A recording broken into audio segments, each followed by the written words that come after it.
Hello, everyone, and welcome to the WMA podcast. My name is Hannah Lakian, and I will be your host for today's episode.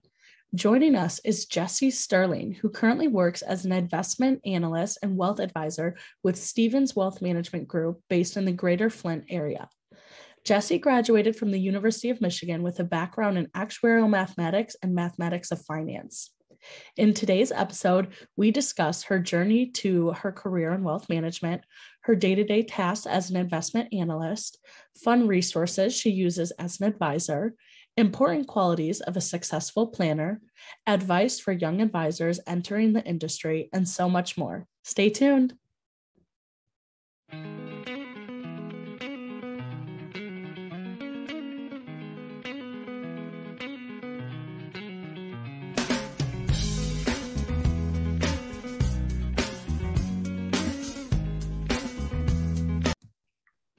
Hello, everyone, and welcome back to Michigan State's WMA podcast. Joining us today is Jessie Stirling, who currently works at Stevens Wealth Management based in the Greater Flint area. Welcome, Jessie, and thanks so much for being on. Yeah, thank you so much for having me. Yes, awesome. So we will head right into the questions. So tell our listeners a little bit about yourself and your journey to get to where you are now in your career in wealth management. Sure. So I am an investment analyst and wealth advisor with Stevens Wealth Management Group. We're an independent financial planning firm out of Flint. We recently went RIA, Registered Investment Advisor, and we went through Raymond James. I actually just joined this team back in September. I previously worked for Wells Fargo Advisors, where I was a private wealth financial consultant for 6 years. And I started there fresh out of college. I studied actuarial math at U of M. So that's where I did their financial advising training program. I got my Series 7, my Series 66, and then I passed the level 1 CFA exam right before COVID. So that's kind of me in a nutshell. Yeah. So how was that, transition going from, Wells Fargo Advisors to, Stevens Wealth Management, and, what made you drawn into joining, Stevens Wealth Management? Yeah, it's been great so far. I wasn't really looking for anything new at the time. I had been very comfortably working from home for a year and a half and was just kind of going through the motions. And I got connected with a member of the team on SWMG, and she was kind of describing they were looking for an analyst, and which obviously is a big part of what I do. And so I was like, well, I'm not really looking, but yeah, I'll meet with you guys. Like, that's fine. So I met with Kim, our manager, and we, had dinner, and she kind of talked about the team and the role. And I was like, well, that's pretty much what I do. So then I met with Sherry, who's our lead advisor, and a couple other members of the team. And I spent like 3 or 4 hours here interviewing and talking with all of them and hearing about the role. And one of the things I was concerned about is most of my work is analytical, but I also have clients that I'm an advisor for. And I really didn't want to give up like the advisor side of it. I didn't want to, abandon them. So I sort of mentioned that, and they're like, well, yeah, I mean, if you want to work with clients, go for it. Like, we can build that into your role too.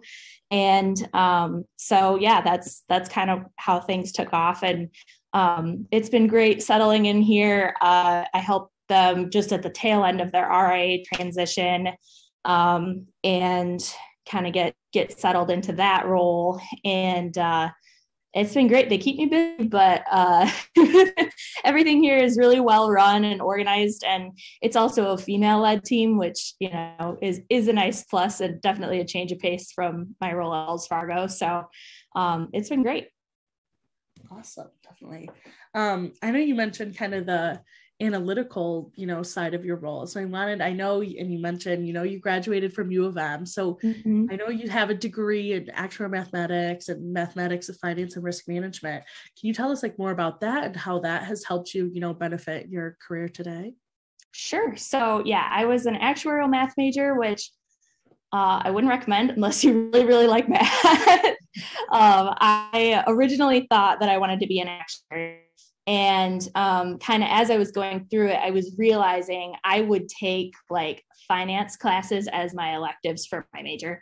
And I realized I really liked those classes better than my pure math classes. And, I went to a couple career fairs and they were like, you want to be an actuary? Like you have too much personality to be an actuary. So I started to think about wanting to work with people as well as numbers.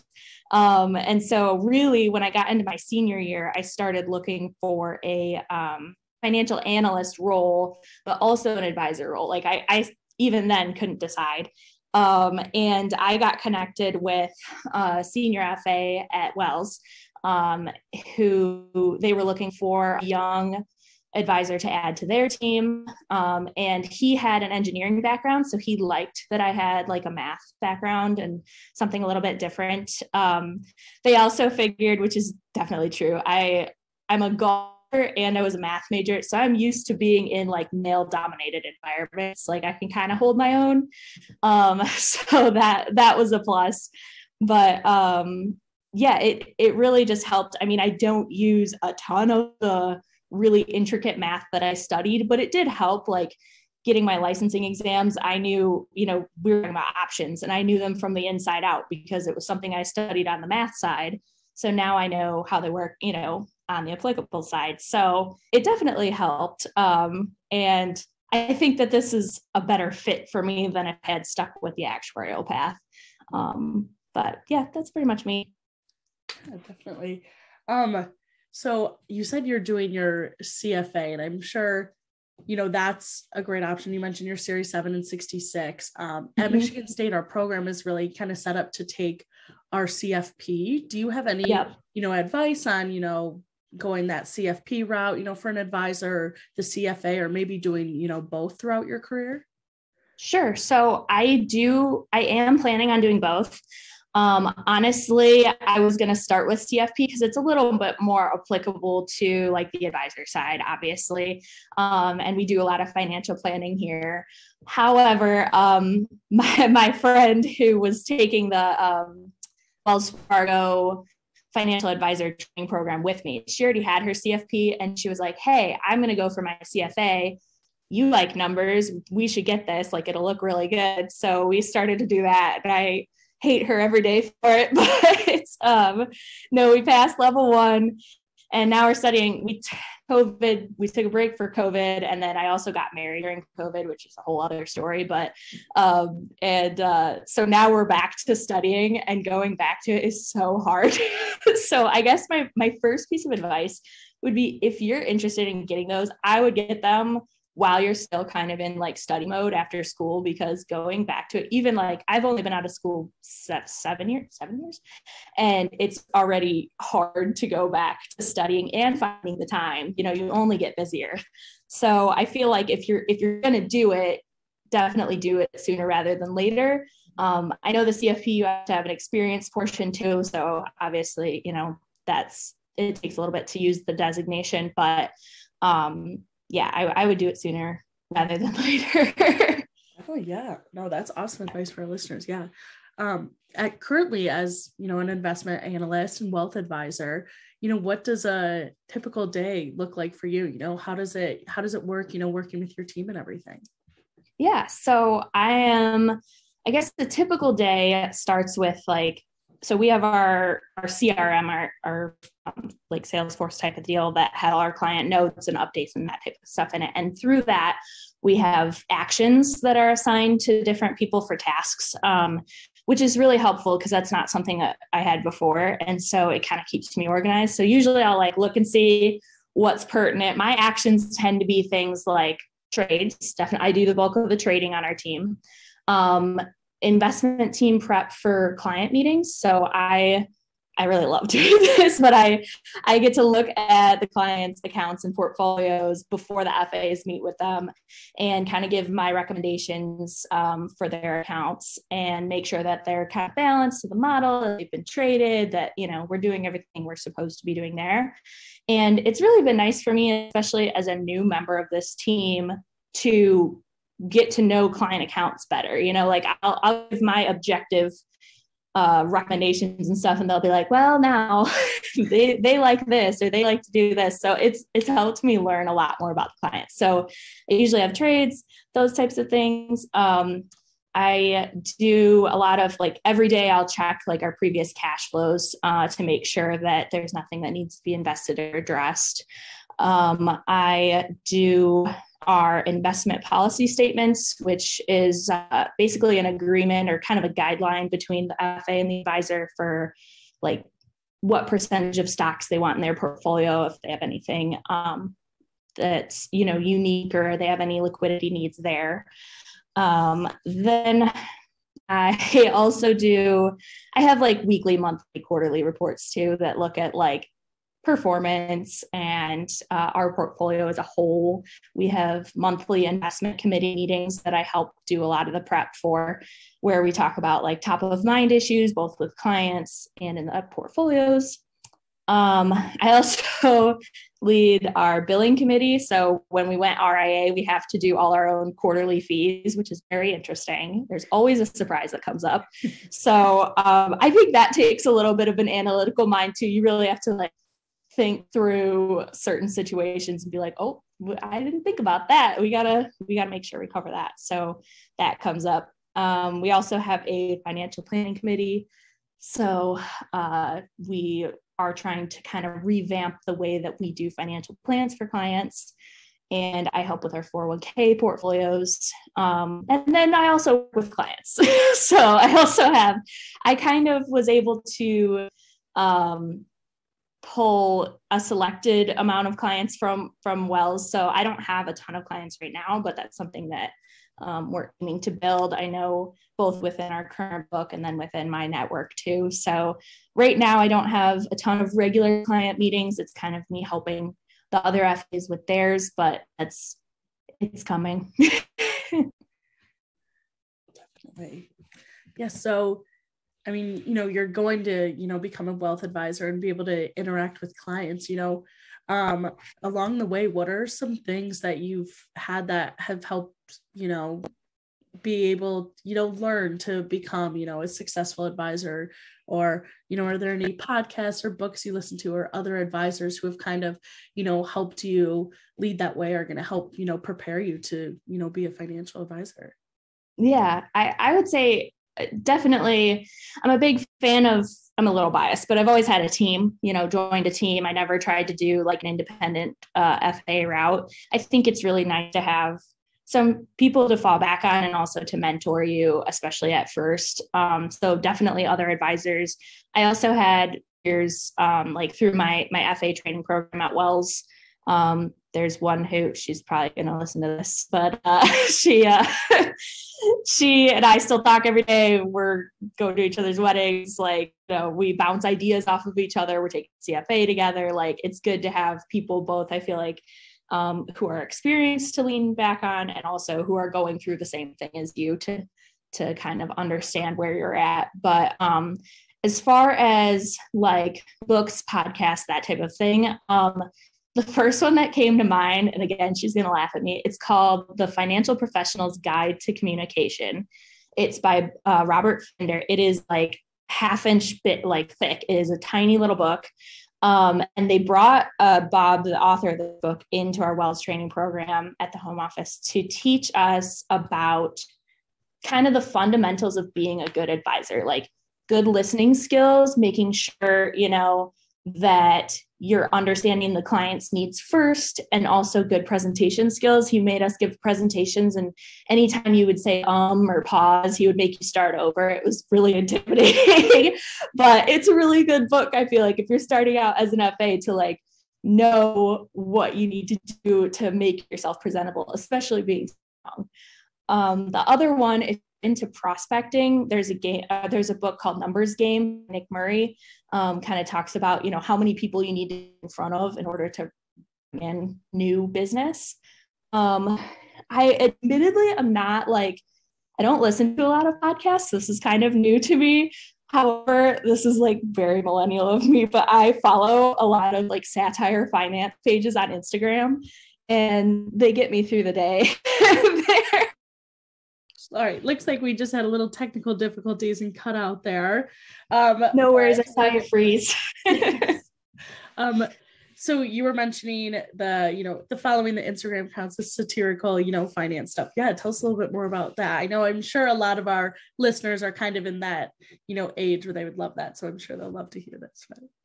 Right. Yeah. I love like Mrs. Dow Jones and liquidity and finance gods. I think there's assets under mismanagement. I feel like it's just like a fun way to relate to people, but also kind of just stay up to date on things and get a good laugh out of situations that happen and know that it's not just happening to you.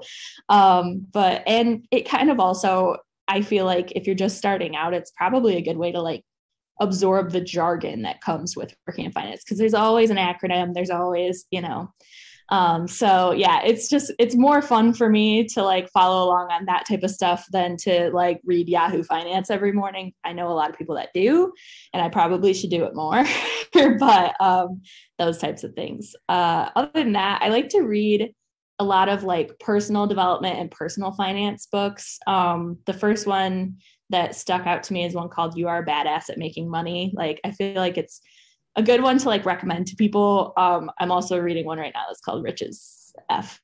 And then as a team, we're working on business development and like practice management. And so there's a handful of books that they recommended, but there's one that's something about the habits, healthy habits or something like that.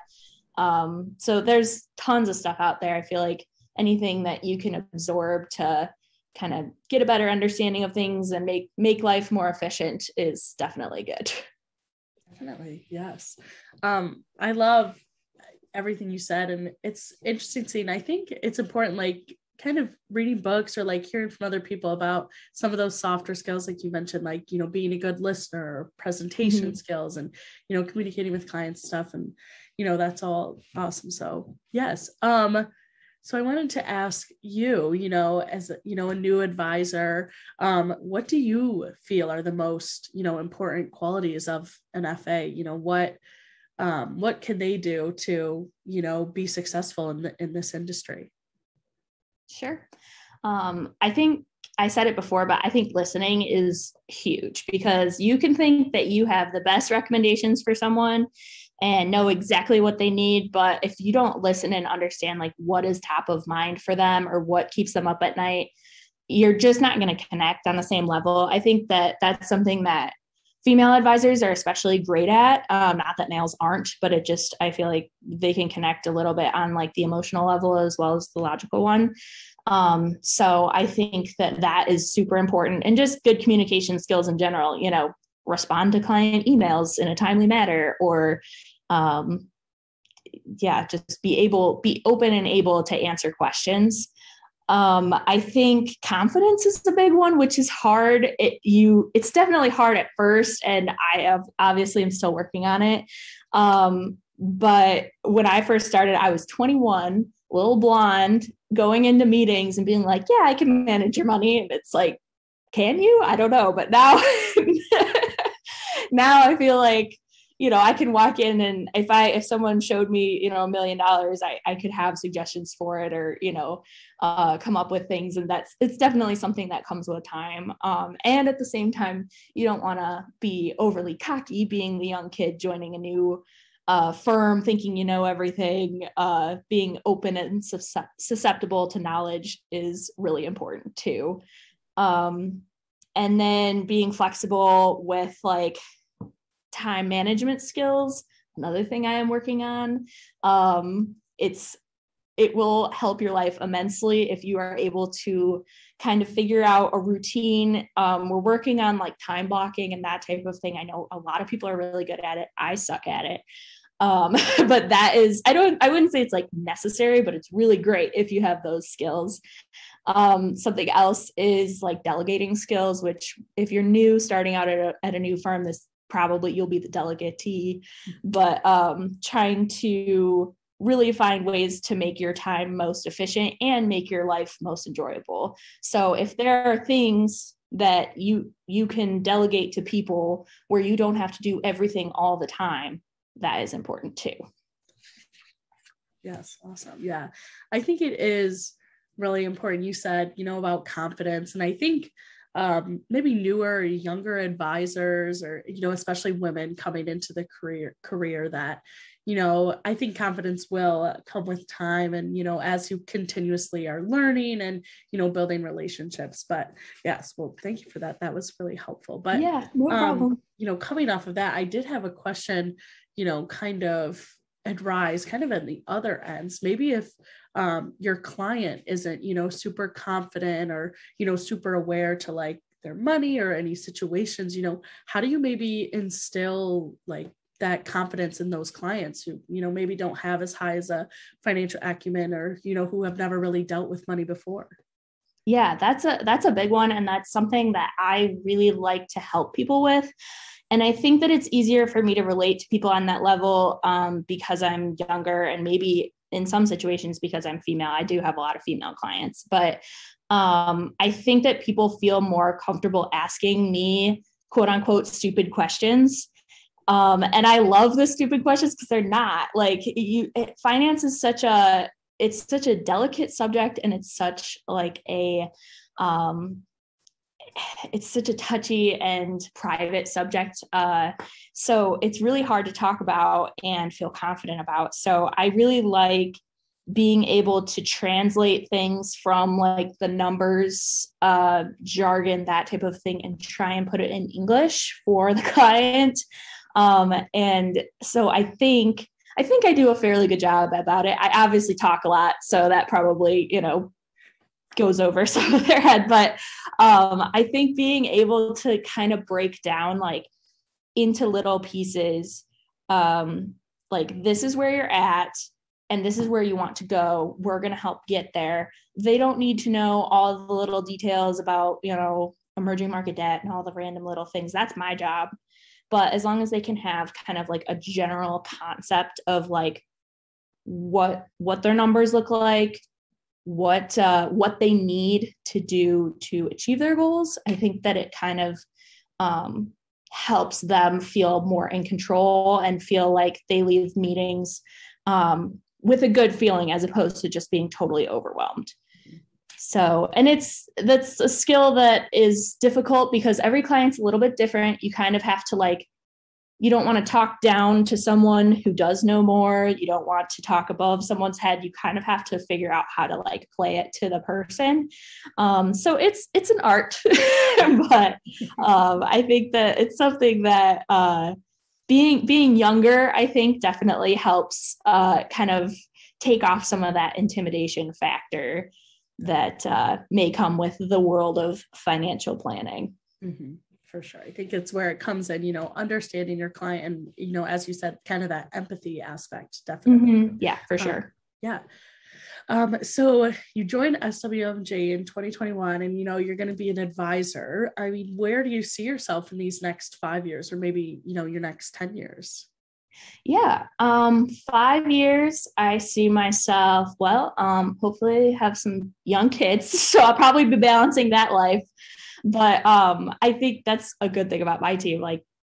We all have lives, so we're really good at the work-life balance type of situation. But I see myself as kind of cementing my role as an analyst first, but then also building on my client base. And the lucky thing about my role is that because I have the analyst kind of base, I don't want to say cushion, but that is the main crux of my role. I don't have to go out and do a ton of prospecting and, try and worry about bringing in all these new clients. I can be a little bit selective. So most of my clients right now are friends or family or friends of family or referrals that I like working with and I get to feel better connected with, and I feel like it helps me help them more. So I do want to have kind of a client base, but more quality over quantity. So I think that kind of building that little nest egg and then also having the advisor role and then also probably balancing family life too. So that's kind of my 5-year goal. And then in 10 years, kind of just advanced version of that, probably being a more senior role on the team. We have a lot of other advisors that'll probably be around for a long time. So we're hopefully,